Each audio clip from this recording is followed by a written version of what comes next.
లో ప్రభుత్వము ముందుకెళ్తున్న అధ్యక్ష, చర్యలు తీసుకుంటున్న అధ్యక్ష.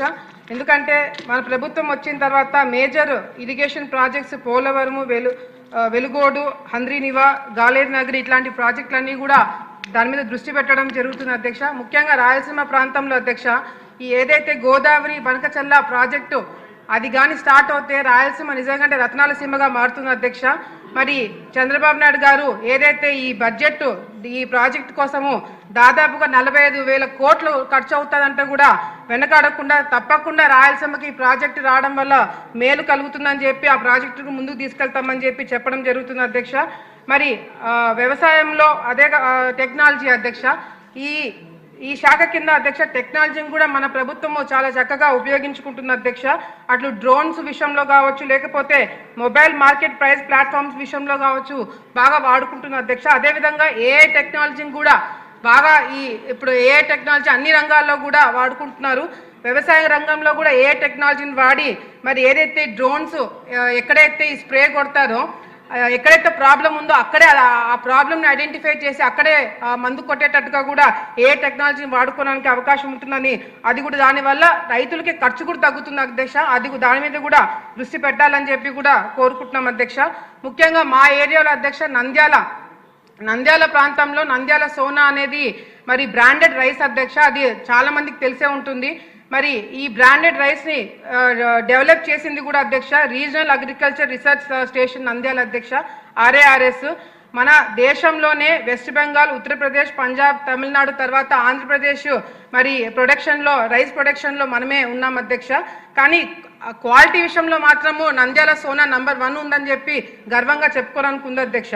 మరి అదేవిధంగా ఈ నంద్యాల సోనా అనేది ప్రభుత్వమే ప్రమోట్ చేసి ఈ బ్రాండ్ని ముందుకు తీసుకెళ్లి అవసరమైతే GI ట్యాగ్ కూడా ఇప్పించాలని చెప్పి కూడా మా తరపు నుంచి మేము కోరుకుంటున్నాం అధ్యక్ష. దీనివల్ల మనకి రీసెర్చ్ సెంటర్కి మంచి పేరు వస్తుంది, మన రాష్ట్రంకి మంచి పేరు వస్తుంది. అదేవిధంగా అధ్యక్ష ఈ ఎక్స్పోర్ట్ పర్మిషన్ తీసుకొని రైతులు గవర్నమెంట్ ఏజెన్సీ ద్వారా మరి ఎక్స్పోర్ట్ చేయడానికి అవకాశం ఉంటే కూడా రైతులకి మేలు జరుగుతుందని చెప్పి మా తరపు నుంచి ఒక చిన్న సజెషన్ అధ్యక్ష. మరి ఇందాక టొబాకోకి సంబంధించిన టొబాకో రైతులకు సంబంధించిన దాని గురించి కూడా మంత్రి గారు అన్ని విధాలుగా అన్ని ఎక్స్ప్లెయిన్ చేశారు అధ్యక్ష. నేను జస్ట్ 2 పాయింట్స్లో కంప్లీట్ చేస్తాను. మా ప్రాంతంలో టొబాకో అవసరమైన దానికన్నా ఎక్కువ వేయడం వల్ల చాలా మంది రైతులు ఇబ్బందులు పడినారు అధ్యక్ష. ప్రాపర్ ప్రొక్యూర్మెంట్ సెంటర్లు లేవు, క్వాలిటీ బాగాలేవని చెప్పి చాలా వరకు స్టాక్ వెనక్కి పంపించేశారు అధ్యక్ష. ఆత్మకూరు, నందికోట్కూరు, ఆలగడ్డ, బనగానపల్లె, పాణ్యము, ఓరవకల్లు ఇటువంటి ప్లేసెస్లో సరైన ప్రొక్యూర్మెంట్ సెంటర్స్ లేకపోవడం వల్ల కూడా రైతులు చాలా ఇబ్బంది పడినారు. తప్పకుండా వచ్చే రోజులు అట్లీస్ట్ ప్రభుత్వం తరపు నుంచి అధికారుల తరపు నుంచి రైతులకి ఒక కోఆర్డినేషన్ పెట్టుకొని ఏ ప్రాంతంలో ఎంత వేయాలి, ఎంతవరకు అనేది వాళ్ళు చూసుకుంటే బాగుంటుందని చెప్పి వచ్చిన సజెషన్ అధ్యక్ష. అదేవిధంగా ఇందాక మంత్రి గారు చెప్పినట్టు అధ్యక్ష, వైఎస్ఆర్సీపీ పార్టీ నెగిటివ్ ప్రచారం ఎక్కువ చేయడం వల్ల యూరియా దొరకదు అని చెప్పి 2వ పంట 3వ పంటకు కావాల్సినవి కూడా ఇప్పుడే రైతులు కావాలని చెప్పి తీసి పక్కన పెట్టుకోవడం వల్ల కూడా ఈ యూరియా షార్టేజ్ రావడం జరిగింది అధ్యక్ష. చాలా వరకు ఫస్ట్ ప్రయారిటీ RBKలకి ఇచ్చినారు అధ్యక్ష. తర్వాత సొసైటీలకు మెల్లిమెల్లిగా కొద్ది వరకు స్టాక్ పంపించినారు. సొసైటీలకు కూడా ఎక్కువ ప్రాధాన్యత ఇచ్చి ఎక్కువ సొసైటీలకు కూడా ఈ యూరియా స్టాక్ పంపించాలని చెప్పి కూడా మేము కోరుకుంటున్నాం అధ్యక్ష. ఎందుకంటే ఖరీఫ్ సీజన్లో ఇప్పుడు ఇచ్చిన యూరియా ఓన్లీ ఖరీఫ్ సీజన్కి మాత్రమే, రబీకి రావాల్సింది ఇంకా ఇస్తామని చెప్పి ప్రభుత్వం చెప్తున్నా కూడా వైసీపీ నాయకులు తప్పుడు ప్రచారం చేయడం వల్ల రైతులు కూడా ఇబ్బందులు పడుతున్నారు అధ్యక్ష.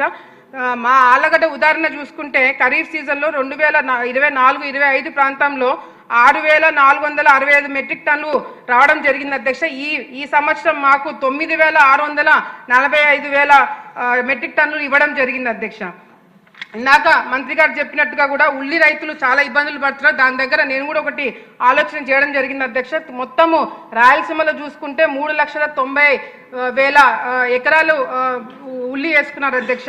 దీనివల్ల ప్రభుత్వం కూడా ఎన్ని ఇబ్బందులు పడుతుందో ఇందాక మంత్రి గారు చెప్పడం జరిగింది. మా తరపు నుంచి ఒక చిన్న సజెషన్ అధ్యక్ష, పత్తికొండలో జస్ట్ రీసెంట్గా పత్తికొండలో టొమాటో సాస్, టొమాటో కెచప్ పెట్టడానికి ఒక పరిశ్రమ ఏర్పాటు చేయడం జరిగింది అధ్యక్ష.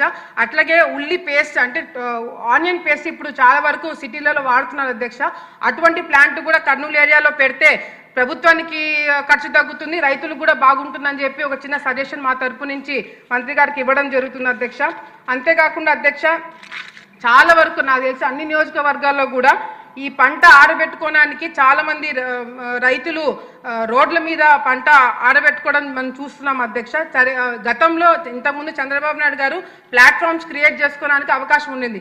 ఇప్పుడు చాలా మంది పంటలు వేసుకుంటున్నారు. అందరికీ చాలా మంది సొంత రైతులు కాకుండా ఈ టెనెంట్స్ వాళ్ళు కూడా ఉన్నారు కాబట్టి, అంటే కౌలు రైతులు కూడా ఎక్కువ ఉన్నారు కాబట్టి గవర్నమెంట్ భూములు అంటే గ్రామ స్థాయిలో సొంత పొలం ఉన్న వాళ్ళకి సొంత పొలంలో ప్లాట్ఫామ్ ఏర్పాటు చేసుకోవడానికి అవకాశం ఇస్తూ, సొంత పొలం లేని వాళ్ళకి గవర్నమెంట్ భూమి ఏదైనా ఏర్పాటు చేసి అక్కడ ప్లాట్ఫామ్స్ ఎన్ఆర్ఈజిఎస్ కింద ఇంతకుముందు ఇచ్చేవాళ్ళ, కానీ ఇప్పుడు ఎన్ఆర్ఈజిఎస్ కింద ప్లాట్ఫామ్స్ క్రియేట్ చేసుకోవడానికి ఇవ్వట్లేదు అధ్యక్ష. అది కూడా దృష్టి పెట్టాలని చెప్పి కూడా కోరుకుంటున్నాము.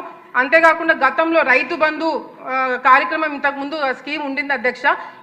ఇంతకుముందు మార్కెట్ గోడౌన్స్లో అధ్యక్ష ఈ ధాన్యం అనేది 90 రోజులు పెట్టడం వల్ల అక్కడ రెంట్ కూడా రైతులు రెంట్ కలెక్ట్ చేసుకోలేదు అధ్యక్ష. ఈ ధాన్యంకి రుణాలు కూడా అంటే లోన్ కూడా ఇచ్చేవాళ్ళు గతంలో.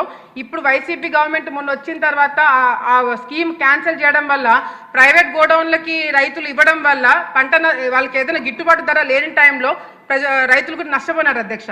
మళ్ళీ మేము రిక్వెస్ట్ చేసేది ఏంటంటే మళ్ళీ ఈ రైతు బంధు కార్యక్రమం ఏర్పాటు చేస్తే బాగుంటుందని మరొకసారి తెలియజేసుకుంటూ, ఇంకొకటి అధ్యక్ష, మా ఏరియాలో చాలా కంప్లైంట్స్ వచ్చినాయి అధ్యక్ష. అదేంటంటే ఏదైతే మన అన్నదాత సుఖీభవ కార్యక్రమము మనం ఏర్పాటు చేశామో, మనం రైతులకు ఏదైతే సంవత్సరానికి 20,000 రూపాయలు ఇస్తామని చెప్పినామో అది కేవలము ఓనర్స్కి మాత్రమే వస్తుంది అధ్యక్ష. కౌలు రైతులకి చాలా మందికి రావట్లేదని చెప్పి కూడా కంప్లైంట్ వస్తుంది. ఎందుకంటే ఎక్కువ శాతము రైతులు ఇబ్బంది పడి ఆత్మహత్యలు చేసుకుంది కౌలు రైతులే అధ్యక్ష. సో అటువంటి కౌలు రైతులకు కూడా